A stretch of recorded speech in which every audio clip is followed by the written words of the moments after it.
I was a senior in high school, and somehow after 2 years away from the game, I found myself back behind the plate, the starting catcher for a team that made it all the way to the state championship. I quit after my freshman year, and I just generally fell out of love. Thought I was done, but the summer going into my senior year, I was pulled back in. I played showcase ball, I got that itch again. The dirt, the crack of the bat, the rhythm of the game, it all came rushing back like I'd never left. And for a while, it felt like a storybook ending. I returned, I started, we made a run. Felt meant to be. But we lost.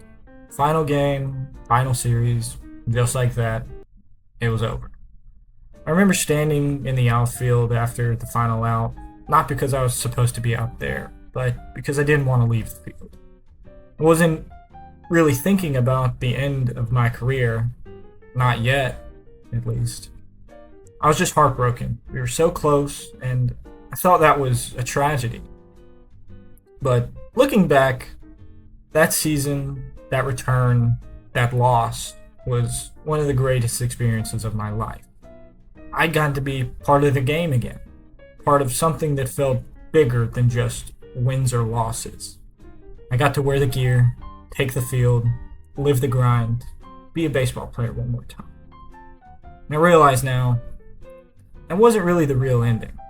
It wasn't storybook, it wasn't perfect, but it was real.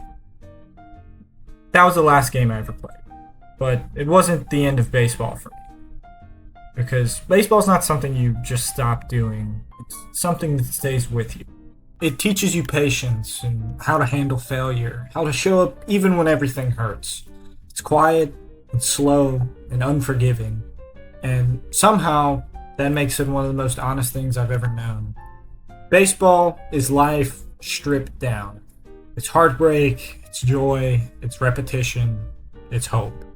And that's why I believe baseball isn't just for a certain kind of person. It's not just for the pros or the kids with the perfect swings.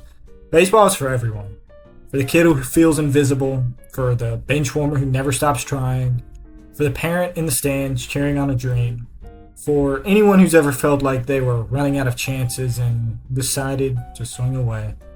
You don't have to love baseball like I do, but I hope you'll see what I see. A game that mirrors the human experience in all its messy, beautiful, painful detail.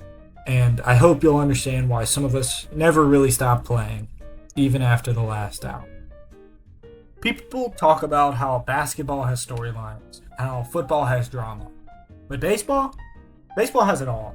It doesn't just scream at you though, you have to listen. You want underdogs? David Freese was a part-time player, nearly out of baseball. Then he hit the most clutch home run in modern postseason history. Bartolo Colon hit a home run at age 42. The entire sport celebrated.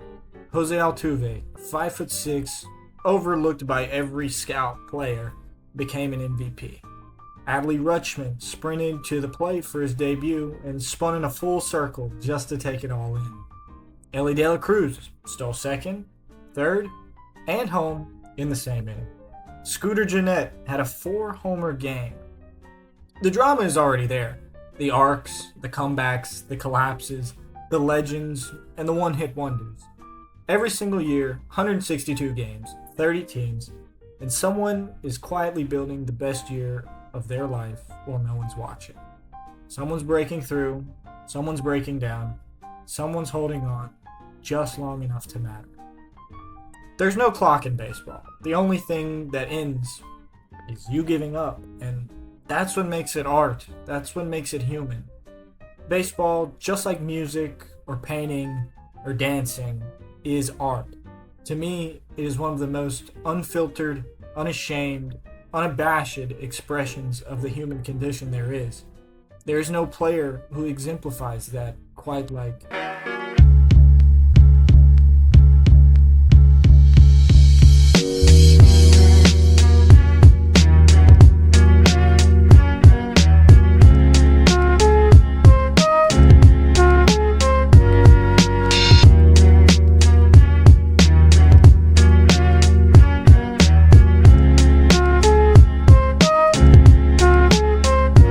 Not every baseball story is about a comeback. Some are about the ones who never left. The ones who were out there, nose to the grindstone, mastering their craft, who gave everything they had to the game, not for glory, but for the love of the game. Ichiro Suzuki didn't just play baseball, he mastered it. He trained with the intensity of a monk. Every stretch, every at-bat, every throw, calculated, practiced, and repeated until it was almost holy. He wasn't the strongest or the fastest, but he became one of the greatest because no one respected the craft more than he did. Over 4,300 hits, over 4,300 moments of precision. He once said, "I was not the best baseball player, but I was the best player I could be." Even when he was 43, long past superstardom, Ichiro still suited up early, took BP, took infield, all alone. Not for attention, but because the game meant just that much to him. Even after he left, he didn't truly leave. That's what baseball can be. A lifetime of devotion for the beauty of doing something right. Ichiro didn't play for the highlight reel. He played for the perfect swing, the perfect throw, the perfect inning, the perfect game. And in doing so, he made baseball art.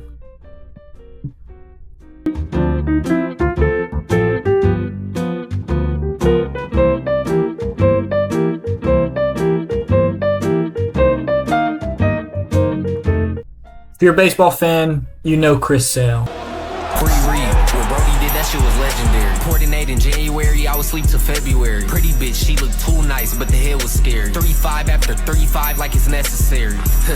You a rookie, this the last level. Going 200, I'm in here standing on the gas pedal. 7,000 on the verse and I make the track special. No cap, no cap. This a Lamborghini yours, fuck that RT.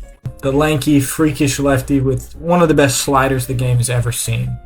He mowed guys down, 200 Ks every year, 7 straight All-Stars. That kind of stretch doesn't happen by accident. But here's what people forget. Being great isn't necessarily the hardest part. The hard part is what happens after. Chris Sale started with the Chicago White Sox in 2010. Then he went to Boston, where he won a World Series. However, in 2020, he had Tommy John surgery on his 31st birthday. Sale could have walked away. No one would have blamed him. For many pitchers, they peak around their late 20s, and Chris Sale was already in his 30s. The odds were stacked against him. The stats show this. Between 2021 and 2022, he only played 11 games, and in 2023, he posted a 4.13 ERA, nearly an entire point higher than his career ERA before that. However, in the 2024 season, it was magical for Sale. He got traded to the Atlanta Braves, where he posted arguably his best season yet, and at 35 years old, 4 years after his Tommy John surgery, he won his first Cy Young. And even in 2025, this year, he is still lighting batters up and posting 10 plus K games. He's playing like an all-star.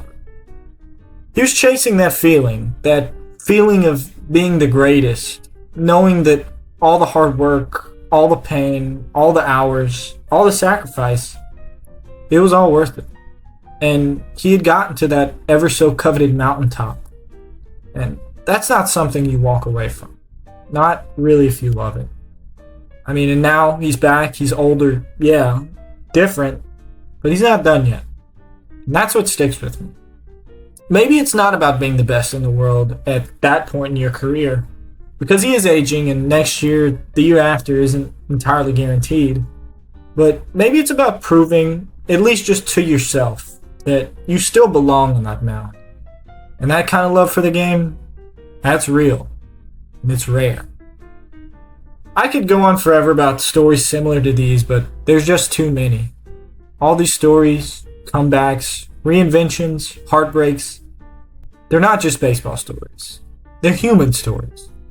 Because baseball, more than any other sport, lets you feel all of it. It gives you time. Time to breathe, to think, to notice the way a guy steps out of the box after a strikeout, or the way a pitcher walks back to the dugout with his head down after giving up a run. It's slow, yeah, but that's what makes it honest. It doesn't scream at you, it sits with you. You can't hide in this game. Not for long. You go 0 for 20, the game doesn't care. You still gotta show up the next day, try again. When you finally connect, when that swing feels right and when the crowd erupts and when you round first and see your team waiting, that's why you play. Not for viral moments or legacy talk, but for that one clean hit in a sea of failure. For that one summer where it all clicked. For the feeling of being part of something bigger, a team, a town, a history that goes back 150 years. The thing about baseball is you don't just watch it, you live with it. Day in, day out, through the slumps, the call-ups, the heartbreaks, and the hope. And if you give it enough of yourself, it'll give something back.